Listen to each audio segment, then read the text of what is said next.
मेरा ये टांग से खड़े नहीं रह सकते।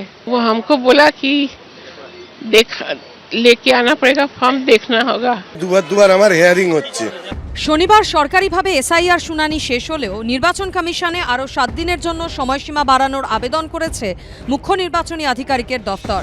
আমি 7-8টা ডিও থেকে পেয়েছি কি সব জায়গায় কাজ কমপ্লিট হয়নি, কিছু জায়গায় হিয়ারিং কমপ্লিট হয়নি, কিছু জায়গা আপলোডিং অফ ডকুমেন্টস কমপ্লিট হয়নি।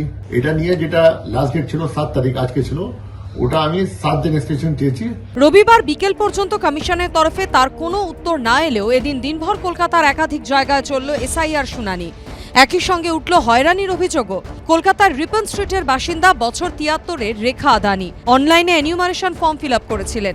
এদিন ফিজিক্যাল ভেরিফিকেশনের জন্য শুনানিতে তাকে ডাকা হয়েছিল। हमको तो ब्लड प्रेशर है, शुगर है, मेरा ये टांग से खड़े नहीं रह सकते। वो हमको बोला कि देख लेके आना पड़ेगा, फॉर्म देखना होगा। थोड़ा तो दिक्कत है।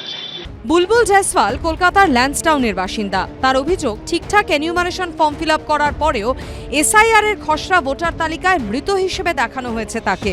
এদিন তাকেও শুনানিতে ডাকা হয়। আমি হিয়ারিং এর জন্য ডেকেছে, তো আমি এসেছি। কিছু বললো না, ওই ডেট কি লিখে দিয়ে চলে, ওর মধ্যে লেখা ছিল সাইডে দেখাচ্ছে ওর নামে আগে ডেথ। কালকে ফোন এলো হিয়ারিং আছে আপনার, কালকে 11টার সময় চলে যাবেন। এই এখন এলাম। রবিবার শুনানির ছবি ধরা পড়েছে মেটিয়াবুরুজের মৌলানা মোহাম্মদ আলী জহর গার্লস হাই স্কুলে। এখানেই এদিন শুনানিতে ডাক পড়েছিল মেটিয়াবুরুজের বাসিন্দা নিশার খানের। তার দাবি একবার নয়, দুবার শুনানিতে ডাকা হয়েছে তাকে। আমার নিজস্ব পাসপোর্ট থেকে নিয়ে অল ডকুমেন্টস আছে, তার সত্ত্বেও আমাকে লাইনে দিতে হচ্ছে। দুবার আমার হিয়ারিং হচ্ছে।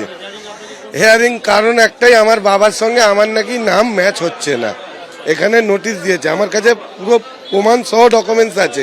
শনিবার নির্বাচন কমিশন জানিয়েছে এসআইআর নথি হিসেবে জেলা শাসক, অতিরিক্ত জেলা শাসক, মহকুমা শাসক এবং কলকাতার ক্ষেত্রে কালেক্টরের দেওয়া পার্মানেন্ট রেসিডেন্সিয়াল সার্টিফিকেট বা ডোমিসাইল সার্টিফিকেট গ্রহণ করা হবে। এই নিয়ে শুরু হয়েছে চাপানুতর।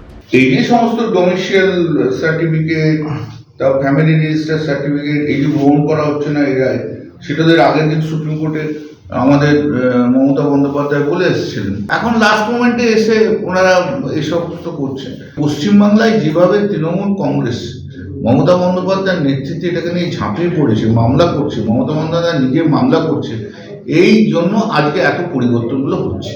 নাহলে ইলেকশন কমিশন রুলার চালাতে কোন সার্টিফিকেট তাদের কাছে অ্যাডমিসিবল হবে কি হবে না সেটা তাদের একদম নিজস্ব বিষয়, কিন্তু পশ্চিমবঙ্গে ডোমিসাইল সার্টিফিকেট দেওয়ার ক্ষেত্রে কতটা সতর্কতা বজায় রাখা হয় সে বিষয়ে আমাদের অনেক সন্দেহ আছে। এসআইআর নিয়ে যখন এরাজ্যের রাজনীতি উত্তাল, তখন বিজেপি শাসিত উত্তরপ্রদেশে খোদ প্রধানমন্ত্রীর লোকসভা কেন্দ্রের ভোটার তালিকাতেই ভুয়ো নাম থাকার অভিযোগ তুলেছেন বারাণসী উত্তরের বিজেপি বিধায়ক ও উত্তরপ্রদেশের মন্ত্রী রবীন্দ্র জয়সওয়াল। 1,10,000 नाम काटने के बाद अगर इतना रह गया है, अगर नाम नहीं कटा होता, अगर उसका जांच करा दिया जाए तो नाम डुप्लीकेट था। ये किसके फायदे के लिए था? इसका लाभ कौन लेने वाले थे? এই নিয়ে জেলা নির্বাচনী আধিকারিকের কাছে অভিযোগও জানিয়েছেন তিনি। রুমা পাল, অর্ণব মুখোপাধ্যায় ও হিন্দোলদের রিপোর্ট, এবিপি আনন্দ। 3টে অঞ্চল আমরা হেরে গিয়েছিলাম, ঘরটাকে পুরোপুরি বন্ধ করে দিয়েছে। আইএসএফ এর একজন না যেন টাকা পায় তার ব্যবস্থা আমাদের তৃণমূল কংগ্রেসকে করতে হবে। লক্ষ্মীর ভান্ডার টাকা পাচ্ছেন, দেখা যাবে সেটা। ভোট না পেলে সরকারি প্রকল্পের টাকা বন্ধ, বিরোধিতা করলেও সেই একই দাওয়াই। এবার প্রকাশ্য মঞ্চ থেকেই এমনই হুঁশিয়ারি দিতে শোনা গেল ক্যানিং পূর্বের তৃণমূল বিধায়ক ও ভাঙড়ের পর্যবেক্ষক শওকত মোল্লাকে। আমাদের এই ভাঙড় থেকে 3টে অঞ্চল আমরা হেরে গিয়েছিলাম, আমাদের সরকার সেই 3টে অঞ্চলের ঘরটাকে পুরোপুরি বন্ধ করে দিয়েছে। দাদার খাবে আর মামার গাইবে, বলবে ওটা মমতা বন্দ্যোপাধ্যায়ের বাবার টাকা। আমরা বলছি টাকা আমরা বন্ধ করে দিয়েছি, যদি হিম্মত থাকে বাপের বেটা হও, সেই টাকা নিয়ে নাও। আইএসএফ এর একজন না যেন টাকা পায় তার ব্যবস্থা আমাদের তৃণমূল কংগ্রেসকে করতে হবে। 2024 সালের লোকসভা নির্বাচনে ভাঙড়ে সার্বিকভাবে জয় পেলেও চালতাবেড়িয়া, শানপুকুর ও পোলেরহাট 2 নম্বর অঞ্চল থাকে আইএসএফ এর দখলে। স্থানীয় সূত্রে দাবি, রবিবার ভাঙড়ের প্রাণগঞ্জ এলাকায় তৃণমূলের সভা থেকে সেই 3টি অঞ্চলের কথাই উল্লেখ করেন শওকত মোল্লা। প্রকাশ্য সভা থেকে শওকত মোল্লা যখন এই হুঁশিয়ারি দিচ্ছেন, তখন ভাঙড়ের এক বাসিন্দার মুখে শোনা গেল বাংলার বাড়ি না পাওয়ার অভিযোগ। বাড়ি পাচ্ছেন, শওকত মোল্লা বলছে যে তোমার যারা আইসেফ করে তাদের ঘর হবে না। আমরা কোনো পার্টি মাটি করিনি। লক্ষ্মীর ভান্ডার তৃণমূল আমলের অন্যতম জনপ্রিয় প্রকল্প। বৃহস্পতিবার রাজ্য বাজেটেও লক্ষ্মীর ভাণ্ডার প্রকল্পে 500 টাকা ভাতা বৃদ্ধির ঘোষণা করেছেন অর্থমন্ত্রী চন্দ্রিমা ভট্টাচার্য।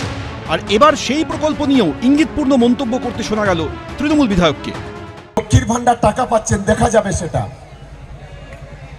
কারণ এই টাকা কেন্দ্রের বিজেপি সরকার দিচ্ছে না, এই টাকা নওশাদ আব্বাসের মতো দালালরা দেয় না, এই টাকা মমতা বন্দ্যোপাধ্যায় তার রাজস্ব কোটা থেকে বাংলার গরিব মানুষের হাতে পৌঁছে দিচ্ছে। এই হুঁশিয়ারি দিয়ে স্বাভাবিকভাবেই বিরোধীদের আক্রমণের মুখে পড়েছেন শওকত মোল্লা। শওকত মোল্লা তার রাজনৈতিক দৈন্য দশার থেকে এইসব কথাবার্তা তিনি বলছেন। ক্ষমতা থাকলে করে নেওয়া, ক্ষমতা থাকলে করে নেওয়া মানে কোর্টের দস্তা খোলা আছে, আমরা আইনের দ্বারস্থ অবশ্যই হব। ওনার ক্ষমতা থাকলে উনি আটকে রাখবেন। যদিও বিতর্কের মুখেও নিজের মন্তব্যেই অনড় থেকেছেন তৃণমূল বিধায়ক। বাবার খাবে আর দাদার গাইবে, এটা তো হতে পারে না। ওরা মমতা বন্দ্যোপাধ্যায়ের সম্পর্কে, অভিষেক বন্দ্যোপাধ্যায়ের সম্পর্কে যে ধরনের কুৎসা করেছে, অপপ্রচার করেছে, আমার মনে হয় অবশ্যই এগুলো বন্ধ হওয়া উচিত। সাধারণ মানুষের করের টাকায় বিভিন্ন প্রকল্প চালু করে রাজ্য সরকার, অথচ সেই প্রকল্পের সুবিধা পেতে গেলে আবার অনেক সময় হুমকির মুখে পড়তে হয় সেই সাধারণ মানুষকে।